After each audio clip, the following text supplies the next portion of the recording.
నాకు కరెక్ట్ కాదనిపించి మళ్ళీ నేను వెనక్కి రావాల్సి వచ్చింది. 2014లో వైసీపీ వల్ల, జగన్మోహన్ రెడ్డి వల్ల అమర్నాథ్ రెడ్డి పలమనేరు నుంచి గెలిచారా? ఓన్గా అమర్నాథ్ రెడ్డి ఆయన బ్యాక్గ్రౌండ్, ఆయన లెగసీ వల్ల గెలిచారా? అంటే ఎప్పుడు కూడా బ్యాక్గ్రౌండ్ పార్టీలపైనే డిపెండ్ అవుతుందంటే ఒక ఎలక్షన్లో డిపెండ్ అవుతుంది. ఇప్పుడు 2004, 2009, 2014 3 ఎన్నికల్లో కంటిన్యూగా అపోజిషన్లోనే గెలిచాను. నేనేం గాలిలో గెలవలేదు. 2004లో గాలిలో గెలవాలా, 2009లో గాలిలో గెలవాలా, 2014లో నేను పోటీ చేసినప్పుడు గాలి కాదు, ఆ రోజు టీడీపీ గాలి ఉంది, ఆ రోజు కూడా నేను గెలిచాను. 2019లో ఓడిపోవడానికి మాత్రం ఖచ్చితంగా ఆ రోజు నేను తీసుకున్నటువంటి నిర్ణయాలు వేరే పార్టీలకు వెళ్ళడం, మళ్ళీ వెనక్కి రావడం, వస్తానే మంత్రి కావడం, మంత్రి అయిన తర్వాత నేను డెవలప్మెంట్ పైన కాన్సన్ట్రేట్ చేయడం, ఈ క్యాడర్తో పూర్తిగా కూడా అటాచ్మెంట్ తగ్గిపోవడం, క్యాడర్లో నమ్మకం కలిగించుకోలేకుండా పోవడం, నాకు సమయం లేకుండా పోవడం, ఇవన్నీ కారణాలతో ఓటమి చూడాల్సి వచ్చింది. అండ్ బేసిక్గా మంత్రి మీరు ఆల్రెడీ అప్పుడు పరిశ్రమల శాఖ మంత్రి, ఆల్మోస్ట్ పెట్టుబడులు తీసుకురావాలి, మీ మీద విపరీతమైన ప్రెషర్ ఉంటుంది, మీరు అందులో కాన్స్టిట్యూన్సీకి పరిమితం అవుతానంటే ఒప్పుకోరు కదా. రాష్ట్ర మంత్రి మీరు, రాష్ట్రం మొత్తం పర్యటించాలి, విదేశాలు కూడా పర్యటించారు కదా. మీ హయాంలో పెట్టుబడి కూడా అప్పుడు నేను వచ్చింది కదా. కియా మీరు తీసుకొచ్చింది? నేనున్నప్పుడు వచ్చింది. ఓ మీరు మంత్రిగా ఉండగా? అవును, కియా వచ్చింది. ఈరోజు కూడా నా పేర్లు కూడా ఉన్నాయి కదా, చంద్రబాబు నాయుడు గారిది సీఎంగా, నాది 2 ఫస్ట్ గడ్డర్ పైన ఉండే. ఫస్ట్ గర్వంగా చెప్పుకునే ఎలిమెంట్ కదా అది, కియా అనేది. మంత్రిగా సార్లు వెళ్ళాను.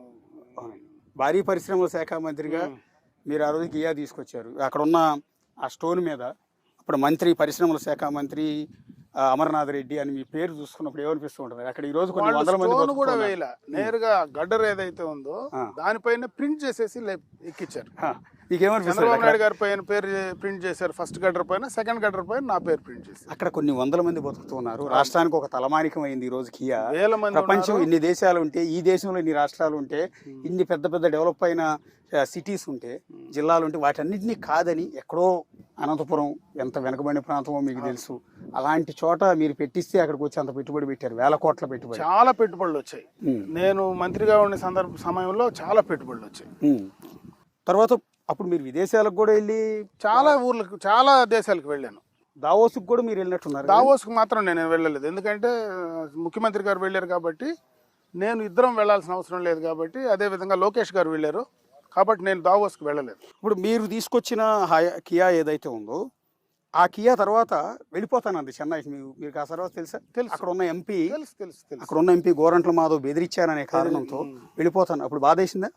ఖచ్చితంగా కదా. అంత పెద్ద పరిశ్రమను, పెట్టుబడిని తీసుకొస్తే ఈరోజు వాళ్ళని బెదిరించి భయపెట్టి తరిమే పరిస్థితి ఉంటే ఏ రకంగా ఉందనేది ఖచ్చితంగా తీసుకొచ్చిన వాళ్ళకి ఎట్లయినా బాధ ఉంటుంది. చంద్రబాబు నాయుడు గారికి ఉంది. అసలు ఆ పరిశ్రమ తెచ్చేటప్పుడు చంద్రబాబు నాయుడు గారు ఎవ్వరు కూడా ప్రభుత్వం నుంచి కానీ మీరు పొలిటికల్ ఇన్వాల్వ్మెంట్ ఉండద్దండి, పూర్తిగా ఈ ఆ టైం ఫ్రేమ్ కింద పెట్టి వార్ ఫుటింగ్ కింద దీన్ని తీసుకురావాలా, ఆ సమయం లోపలనే దీన్ని తీసుకురావాలా అని 6 నెలల్లోనే ల్యాండ్ లెవెలింగ్ కానీ, వాళ్ళకి వాటర్ కావాలంటే వాటర్ తీసుకొచ్చి ఇవ్వడం కానీ, దానికి ఇంప్రెస్ అయ్యే వాళ్ళు ఇమీడియట్గా ఇక్కడే చేయాలా, ఆంధ్రప్రదేశ్లోనే మా ఇండస్ట్రీ పెడతామనేటువంటి మంచి అభిప్రాయం ఈ రాష్ట్రం పైన ఉండేది. వీళ్ళు అధికారంలోకి వచ్చిన తర్వాత ఆ నమ్మకాన్ని పూర్తిగా కూడా పోగొట్టేస్తారు.